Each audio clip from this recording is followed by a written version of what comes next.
if this is your first time at Sun Valley Regional Park. Raise your hand. Let's give our friends a round of applause. Next question. Commissioner Garcia and I were talking about the areas that Sierra Nevada Journeys takes young people in our community for our outdoor field studies.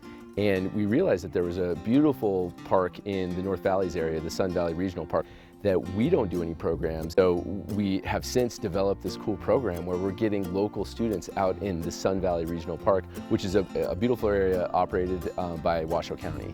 So if you get lost, I don't want you to wander around trying to find your group. I want you to stay put. This project is really, really meaningful to me. I'm a Nevada girl. I grew up outside and accessing the wilderness. I'm an avid backpacker and hiker. And I know as a Latina, as somebody that has very protective parents, it wasn't always the most popular thing for them to allow me to do these crazy things, right? And I can't begin to express what an impact it's had being outside, being able to experience the hikes and the backpacking trips that I've had, and how that's made me a stronger woman. Through this really exciting partnership, we're going to be serving nearly 400 students this fall. So a predator is a lion and a prey is a bunny.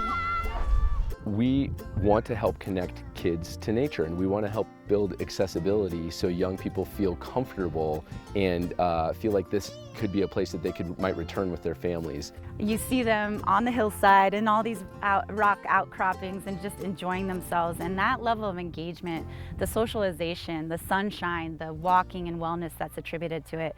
I mean, being outside and moving your body and feeling good about it with your peers and your classmates, I mean, it doesn't get any better than this. I really want to extend our gratitude from Sierra Nevada Journeys to the Washoe County Commission for helping to make this program possible.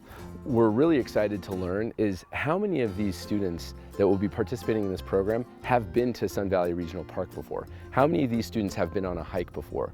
So we're going to be asking all the students through their teachers these questions, and it's going to help Washoe County Commission and Sierra Nevada Journeys understand our student populations better and find out how much we're able to move the needle on public use of these spaces.